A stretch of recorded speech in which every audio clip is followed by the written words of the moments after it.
वो एक भयानक जंगल था।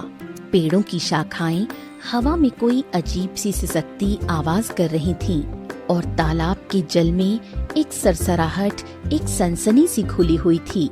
उसी तालाब के किनारे एक साधु खड़ा था और उसके सामने एक मटका रखा हुआ था। अचानक हवाओं के साथ काला धुआं फैला और तालाब के किनारे की हवा सघन हो गई। साधु ने मंत्र पढ़ना आरंभ किया। काला धुआं मटके की ओर तैरता गया और मटके के अंदर समा गया। साधु ने मटके के ऊपर एक कपड़ा ढक दिया। मुझे आजाद कर दे, मुझे आजाद कर दे साधु। अब मैं किसी को नुकसान नहीं पहुंचाऊंगा। मुझे आजाद कर दे, आजाद कर दे। साधु ने कुछ पल मटके की ओर देखा, फिर स्पष्ट स्वर में बोला, किसी भी कीमत पर नहीं।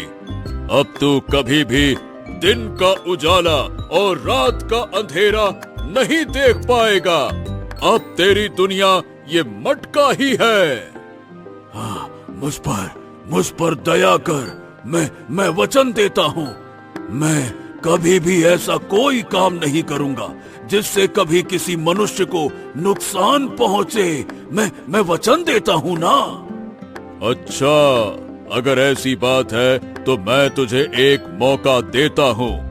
भविष्य में अगर कोई तेरे मटके को खोल देता है तो तुझे उसकी 3 इच्छाएं पूरी करनी होंगी।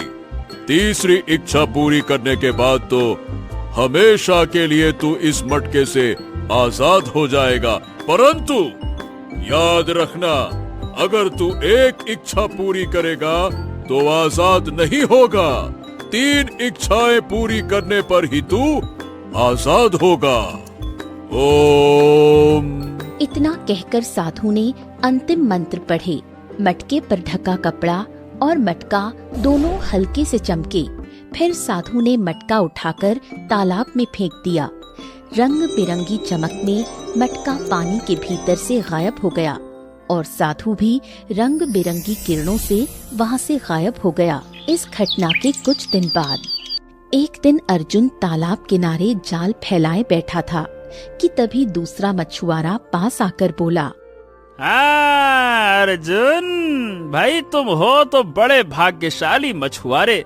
अरे भाई, जब भी जाल डालते हो तुम्हारे जाल में भर भर के मछलियां फंस जाती हैं और हमको देखो, हाँ, सुबह से शाम तक यहाँ बैठे रहना पड़ता है। अरे दोस्त, तुम मुझे भाग्यशाली कहते हो, पर मेरी पत्नी को मेरा भाग्य कभी भाता ही नहीं है। जो भी मछलियां मैं पकड़ कर ले जाता हूँ ना, उसे कम ही लगती है। वो पता है क्या कहती है?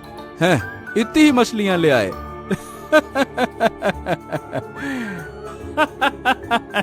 अरे भाई, तुम्हारी पत्नी गौरी भाभी को कौन नहीं जानता। बुरा मत मानना, लेकिन बड़ी लालची है वो, और लालच इंसान की बुरी प्रवृत्ति होती है। अब देखो भाई, पास में कितना भी धन हो फिर भी भूख कभी नहीं मिटती है। ये लालच है। हाँ, अरे भाई, मैं उसे समझाता रहता हूँ कि हम दूसरों से बेहतर हैं, भूखे तो नहीं सोते, लेकिन क्या करूँ, उसकी लालसा कम ही नहीं होती। वो कहती है और। ठीक उसी समय अर्जुन के जाल में बड़ी भरमार में मछलियाँ फंस गईं। अर्जुन मछलियों को लेकर बाजार की ओर चल दिया। कुछ ही देर में एक ग्राहक आया। अरे वाह वाह वाह वाह, क्या बात है भाई, तुम्हारी मछलियाँ तो बड़ी मोटी और ताजी हैं। मैं सारी मछलियाँ खरीद लूंगा। बताओ कितने में दोगे? मैं ये सारी की सारी मछलियाँ आपको 10 सिक्के में दे दूंगा। ग्राहक ने तुरंत 10 सिक्के दिए। अर्जुन खुश होकर घर लौट आया। अर्जुन ने 10 सिक्के अपनी पत्नी गौरी के हाथ में रख दिए। इतने कम पैसे? ये 10 सिक्के मेरे हाथ में ऐसे दे रहे हो जैसे ये सोने के हों। अरे भाई गौरी, तुमसे कितनी बार तो कहा है कि थोड़ा ईश्वर का धन्यवाद करो, अपने से नीचे लोगों को देखो। इस गांव में और भी मछुआरे हैं जो शाम तक जाल डालकर बैठे रहते हैं, उन्हें इतना भी नहीं मिलता है, 1 सिक्का भी नहीं मिलता है। हमें कम से कम इतना मिल रहा है, हम भूखे नहीं मरते, सब कुछ संपन्न है, फिर भी तुम ऐसी बातें करती हो। बकवास बंद करो। तुमसे शादी करके मेरी किस्मत फूट गई। मैं नहीं चाहती कि मेरी बेटी सौम्या भी किसी गरीब घर में ब्याही जाए। सौम्या वहीं खड़ी थी। वो हंसी और आईने में खुद को निहारने लगी। क्या तुम सोचती हो कि कोई राजकुमार हमारी सौम्या से विवाह करेगा? मैं भी किसी राजकुमारी से कम नहीं हूँ। शायद मेरे भाग्य में कोई राजकुमार होगा। तुम्हारी माँ की तरह मत सोचो सौम्या, नहीं तो कभी खुश नहीं रह पाओगी। जो है वही पर्याप्त है, समझी? गौरी गुस्से में बोली, अब से तुम रोज 50 सिक्के मेरी हथेली पर रखोगे। अरे भाई, हमारे गांव में एक ही तालाब है और हमारे गांव में और भी मछुआरे हैं। मछलियां फंस जाने के बाद अगर मैं अपना जाल 2-2, 3-3 बार तालाब में डालूंगा तो बाकी के मछुआरों का क्या होगा? वो सब मेरे खिलाफ हो जाएंगे ना।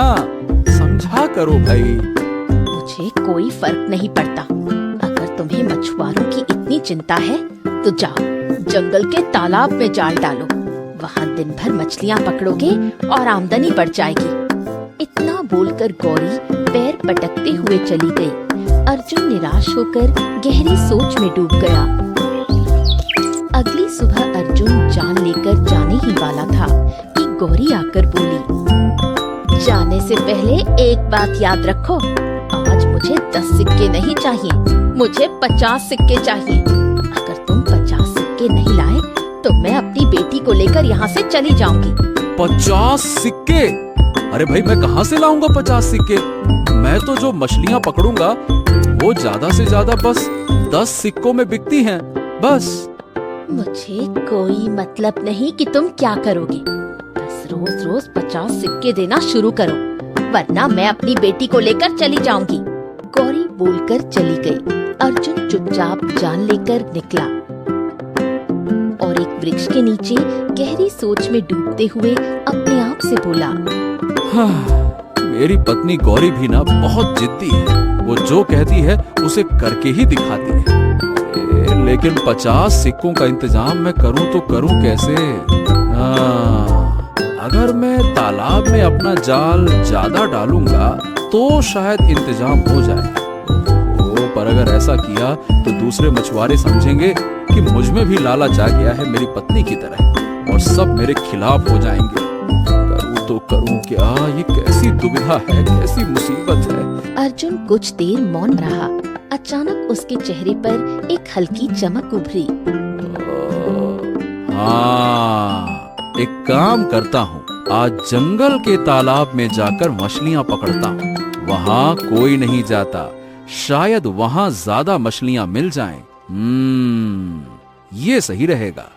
ये विचार आते ही अर्जुन जंगल की ओर निकल पड़ा। जंगल का रास्ता लंबा और थकाऊ था। अर्जुन चलकर आधा रास्ता पार कर चुका था। वो कुछ देर आराम करने के लिए एक बड़े वृक्ष के नीचे बैठ गया। हाय राम! अरे बाप रे बाप रे बाप! मैं तो थक गया रे। अगर तालाब में बहुत सारी मछलियां फंस भी गई तो मैं उन्हें गांव तक कैसे ले जाऊंगा? अरे राम राम राम राम राम! तभी अर्जुन की नजर सामने पड़ी। वहाँ एक साधु महाराज वृक्ष की शाखा के नीचे ध्यान मग्न बैठे थे। अरे वाह, ये तो बहुत पहुँचे हुए साधु बाबा लगते हैं। अरे रे, चलो लगे हाथ इनसे आशीर्वाद भी ले लूं। अर्जुन साधु के पास गया। साधु ने धीरे धीरे अपनी आंखें खोली और बोला, कौन हो तुम पुत्र? प्रणाम महाराज, मेरा नाम अर्जुन है। मैं एक मछुआरा हूँ। जंगल के तालाब में मछलियाँ पकड़ने आया हूँ। अच्छा, क्या तुम्हारे गांव के तालाब में मछलियाँ नहीं हैं? या तुम्हारे गांव में तालाब ही नहीं है? है महाराज, बहुत बड़ा तालाब है और उसमें मछलियाँ भी